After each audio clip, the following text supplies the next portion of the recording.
খুবই মজার একটা রান্না, ইলিশ মাছ দিয়ে কচুরলতি দিয়ে আজকে সেটাই রান্না করব। আসসালামু আলাইকুম ভিউয়ার্স, সবাই কেমন আছেন? আশা করি সবাই ভালো আছেন। বাসায় যেহেতু ইলিশ মাছ আছে আর ইলিশ মাছের সাথে কচুরলতিটার অনেক মিল, রান্নাটা কিন্তু অনেক মজা হয়। সেজন্য বাজার থেকে লতি নিয়ে আসলাম। লতিগুলা দেখতে সুন্দরই লাগছে, চিকন চিকন লতি। লতির পরিমাণটা একটু বেশি হয়ে গেছে, ভাগ্যিস আম্মু বাসায় ছিল, মা মেয়ে দুজন অনেক কষ্টে লতিগুলা কাটছি। আর আম্মু না থাকলে হয়তো লতিগুলা আমার একার পক্ষে কাটা সম্ভব হতো না। লতির জন্য আমি এখানে প্রথমে তেলের মধ্যে পেঁয়াজটাকে ভালো করে ভেজে একটু বেশি পরিমাণে রসুন বাটা দিয়ে দিছি। লতিতে একটু রসুন বাটা বেশি দিতে হয়। পেঁয়াজ রসুনটাকে একটু ভালো করে ভেজে সামান্য পরিমাণে পানি দিয়ে বাকি মশলাগুলা দিয়ে দিছি। হলুদের গুঁড়া, মরিচের গুঁড়া, জিরার গুঁড়া, সামান্য পরিমাণে ধনিয়ার গুঁড়া আর পরিমাণ মতো লবণ দিয়ে আবার একটু পানি দিয়ে মশলাটাকে একটু ভালো করে কষায় নিচ্ছি। কষানো পানিটা শুকাই গেলে তারপর আমি আবারও পানি দিয়ে মাছগুলা দিয়ে দিব। তো আজকে মাছগুলাকে আমি কাঁচাই রান্না করব। আগের দিন সন্ধ্যার সময় বসছি লতি কাটার জন্য, আর কাটতে কাটতে অনেক রাত পর্যন্ত আমি দুইজনে লতিগুলা কাটছি। পরের দিন রাত্রে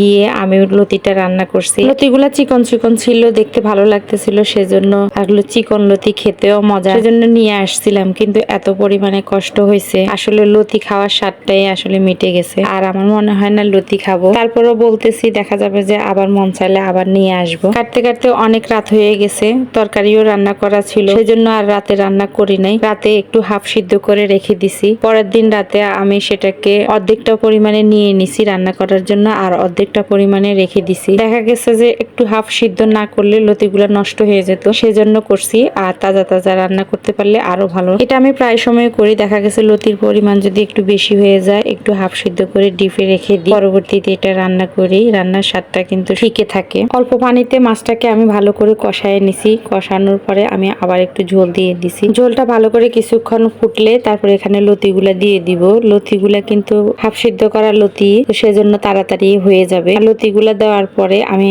আরো কিছুক্ষণ এই ঝোলে লতি আর মাছটাকে ভালো করে কষাবো, একেবারে শুকায় ফেলবো ঝোলটা। তারপরে আমি আবার ঝোল দিব, আর এই ঝোলটা হবে তরকারির ঝোল। এরপর আর কোনো ঝোল দেব না। আর এই পর্যায়ে লতিটা প্রায় হয়ে গেছে। আমি একটু ঢাকনা দিয়ে ঢেকে লতিটাকে ভালো করে রান্না করে নিব। ঢাকনা উঠায় আমি লতিটাকে ভালো করে নেড়ে ছেড়ে দিব। আর লতির ঝোলটা কিন্তু একেবারে শুকায় গেছে, একদম মাখো মাখো হয়ে গেছে। তো পাশে চুলায় আমি গরম পানি দিয়ে রাখছিলাম, সেখান থেকে আমি এখন ঝোল দিয়ে দিছি। ঝোল দিয়ে এখন বাকি রান্নাটা করে নিব। আজকে ধনেপাতা ছিল না, ধনেপাতাটা দিলে কিন্তু আমার কাছে অনেক ভালো লাগে। শুধু কাঁচামরিচ ছিল, তো কাঁচামরিচটা দিয়ে নিছি। আর এই রান্নাটা আমি জানি অনেকেরই পছন্দ, কারণ এই রান্নাটা অনেকে পছন্দ করে। লতি জিনিসটা অনেকে পছন্দ করে। লতি কাটতে অনেক কষ্টের, অনেক ঝামেলা, সেজন্য অনেকের ইচ্ছা থাকলেও দেখা যায় খেতে পারে না। আমার একার জন্য হলে আমি কখনোই রান্না করতাম না, কারণ আমার বড় ছেলে লতিটা অনেক পছন্দ করে, সেজন্য ওর জন্য রান্না করা। লতি রান্নাটা অলমোস্ট কমপ্লিট। একটু ঝোল ঝোল করে রেখে দিব, পরবর্তীতে দেখা যাবে যে ঝোল শুকায় যাবে। তো আজকের মতো বিদায় নিচ্ছি। সবাই ভালো থাকবেন, সুস্থ থাকবেন। ভিডিওটা কেমন লাগছে অবশ্যই কমেন্টস করে জানাবেন। আল্লাহ হাফেজ।